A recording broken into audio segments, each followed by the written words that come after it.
Out of all the crazy things that's happened in this Vikings game, I want to start the video with Sam Williams and an amazing bull rush.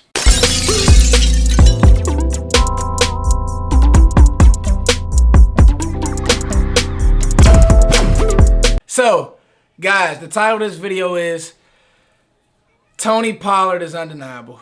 I fought it. I've stayed. Oh, this hurt. It hurts me, guys, because I've stayed true to Zeke. But listen, this is an 8-1 football team, and you just hung 40 on them. And I got so many things to get to. Micah Parsons, 2 sacks. Dorrance Armstrong is when he can rush the passer and he doesn't have to play with good run fit and he doesn't have to be disciplined. And I don't want to say it's a misnomer because the Vikings actually do run the ball. But when he can get after the quarterback like he did today, and Micah is doing Micah things, and his defense is playing and reading their keys correctly, and Damone Clark is filling gaps, this defense is special.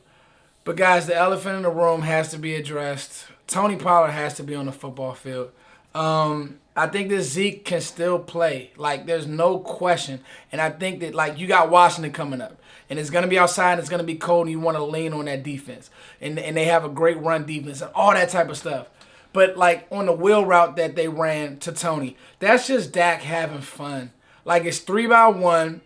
He saw that the backside linebacker can't run with Tony. So I'm pretty sure when I watched the All-22, he just checked out of whatever he had play side. He just ran something to carry that safety, that middle safety, because I want to say that they probably fit that up with a cover 1 look or some type of cover 3 look, a middle of the field player. Not a middle of the field open look with 2 safeties, but a middle of the field player. And I know I'm talking scheme right now.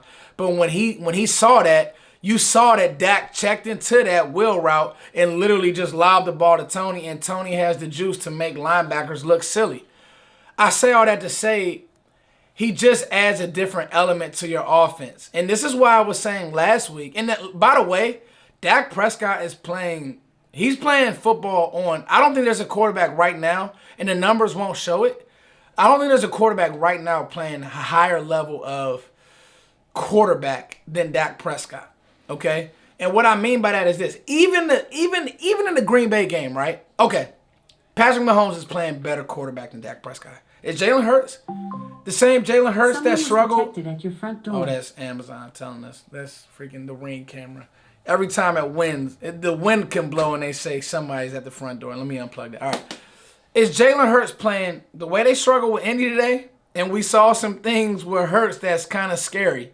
The way they struggle with Indy, is Hurts playing better quarterback than Dak Prescott? Absolutely not. Like, stop. Just stop it. Even in the Green Bay game. The 2 picks, yes, but this is why I was so consistent on dog. I thought that Dak played an A+ game last week. Your defense stunk. Guess what? Your defense was good today. The quarterback was good as he's been since he's been back. And what happened? Well, Dak wasn't amazing when he first got back, but he's been good. It's been a slow progression, and he's been exploding. Today was crazy. And what happens? You put up 40 on an 8-1 team. They can't say that, oh, the Vikings aren't good. The Vikings just beat the Bills. So what do we know in the NFL? You can't look at Philly today, like right now, and this isn't a Philly knock. I don't even be trying to troll Philly fans. You can't tell me, anybody with a football mind cannot tell me that Philly looks better than the Cowboys right now. Like they just don't. And then it'll be awesome actually when Vosh does his O-line rankings and all that type of stuff, because you'll see we actually need to have a Terrence Steele conversation. Because I love Zach Martin. I love Tyler Smith. I love our left guard. But, dog, Terrence Steele is playing football the right way. He is moving dudes off the point. Like, at the point of attack, Terrence Steele is a complete animal. But then he plays through the whistle. Like, he's that annoying defender when you're playing basketball that just won't. He's Patrick Beverly. But at right tackle, he's a menace in the run game. And so now you do need Zeke in the run game still, right? Because you need that 1-2 punch.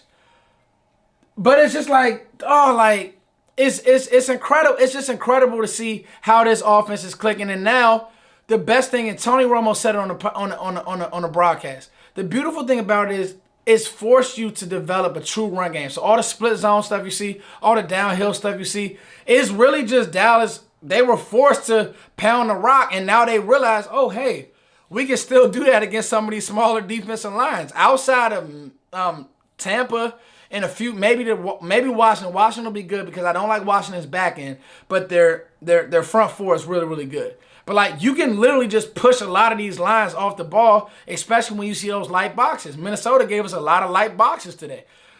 That's Minnesota's problem. That's not Dallas's problem. And we went in there and we beat the brakes off of them. It's still 5 minutes left in the game and we're up 40-3.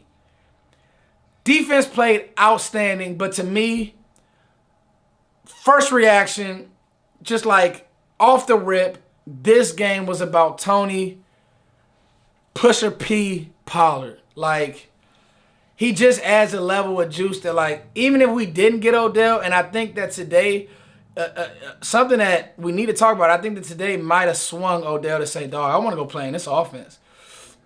Because play action is there. Like, think about play action with Minnesota. They just have Dalvin Cook. But play action with Tony and Zeke, like, those linebackers are going to be in stress. All those deep overs, all those, they're going to be in stress. I can't wait to watch the film. I can't wait to break everything down. It's going to be a good time to be a Cowboys fan. I'm actually going to go live later tonight. But first reaction, the Cowboys really just kicked Minnesota's teeth in. The NFL in trouble, y'all. And this is why you can't get too high, too low. This is why you can't do the stupid stuff that Nick Sirianni's doing, barking at the Colts fan. It's ridiculous. Cows win. I'm feeling good. We're going to have a good week.